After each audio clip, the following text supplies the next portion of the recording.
एक दिन बाबा ने मैदान से दूर पहाड़ी पर बसे भीमताल शहर के लिए गाड़ी से चलने की इच्छा व्यक्त की। वो भीमताल में पहुंचकर सीधे भक्त के घर गए। भक्त के यहाँ एकत्रित व्यक्तियों में से उन्होंने कहा कि वे जाकर शिव मंदिर धर्मशाला में ठहरे लोगों को यहाँ ले आएं। ये धर्मशाला इतनी जीर्ण थी कि इसमें कोई नहीं ठहरता था। भक्त उस धर्मशाला में गए और एक कमरे को अंदर से बंद देखा तो उन्हें ये बात बहुत ही असामान्य लगी। उन्होंने दरवाज़ा खटखटाया, ज़ोर से आवाज़ भी लगाई, लेकिन अंदर से कोई प्रतिक्रिया नहीं हुई। वे निराश होकर लौट आए और महाराज जी से कहा कि वहाँ कोई नहीं है। महाराज जी एक दूसरे भक्त के पास चले गए। वहाँ के लोगों को भी इस तरह हिदायत दी कि साथ धर्मशाला भेजा कि जो लोग धर्मशाला में रह रहे हैं उन्हें लेकर यहाँ आएँ। उन्होंने धर्मशाला जाकर उस बंद कमरे को खटखटाया। जब अंदर से कोई आवाज़ नहीं आई तो हंगामा खड़ा कर दिया। अतः अंदर से एक वृद्ध ने उठकर खिड़की खोली। उस वृद्ध ने बाबा के भक्तों को वापस लौट जाने का अनुरोध किया, लेकिन वो लोग उसे अपने साथ ले जाने पर अड़े रहे। आखिर उनके अड़ियल रवैये को कामयाबी मिली और वे उस वृद्ध और उसकी पत्नी को महाराज जी के पास ले आए। महाराज जी ने उस वृद्ध दंपति को देखते ही जोर जोर से बोलना शुरू किया।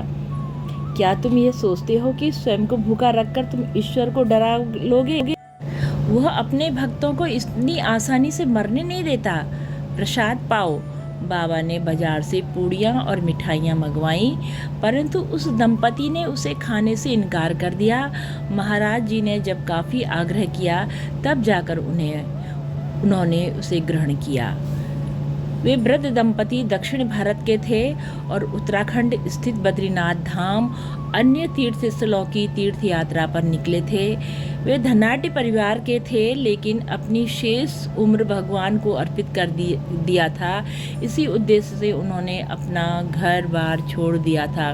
उन्होंने निश्चय किया कि वे अपना भार स्वयं वहन करेंगे और किसी से आर्थिक मदद नहीं लेंगे। बद्रीनाथ से लौटते समय उनके पास से सारी संपत्ति चोरी चली गई। न एक सामान बचा और न ही एक पैसा बचा। बस भीमताल जाने भर को पैसा रह गया था, जिससे वे भीमताल के लिए चल पड़े। भीमताल पहुंचकर उन्हें वहीं वीरान धर्मशाला दिखाई दी तो उसी में अन्य जल ग्रहण किए बिना प्राण त्यागने का निश्चय किया। उन्हें लगा कि ईश्वर यही चाहता है, लेकिन महाराज जी की दिव्य दृष्टि से भला वे कैसे छिप सकते थे। वे इस ईश्वर भक्तों को संकट से निकालने के लिए चल पड़े। वे 3 दिनों से बिना कुछ खाए पिए पड़े थे। वे अपने संकल्प पर अडिग थे कि किसी से कुछ नहीं मांगेंगे। महाराज जी ने उन्हें समझाया, तुम मांग नहीं रही हो, ईश्वर ने तुम्हारी सहायता के लिए ही मुझे भेजा है। उसकी इच्छा है कि तुम ये पैसे ले लो और फिर पहुंचने पर लौटा देना, डाक द्वारा भेज देना। उस वृद्ध दंपति ने पैसे ले लिए और महाराज जी ने उन्हें विदा कर दिया। बोलो भगवान नीम करोरी बाबा की जय। जय हो प्रभु, सभी भक्तों का कल्याण करना प्रभु।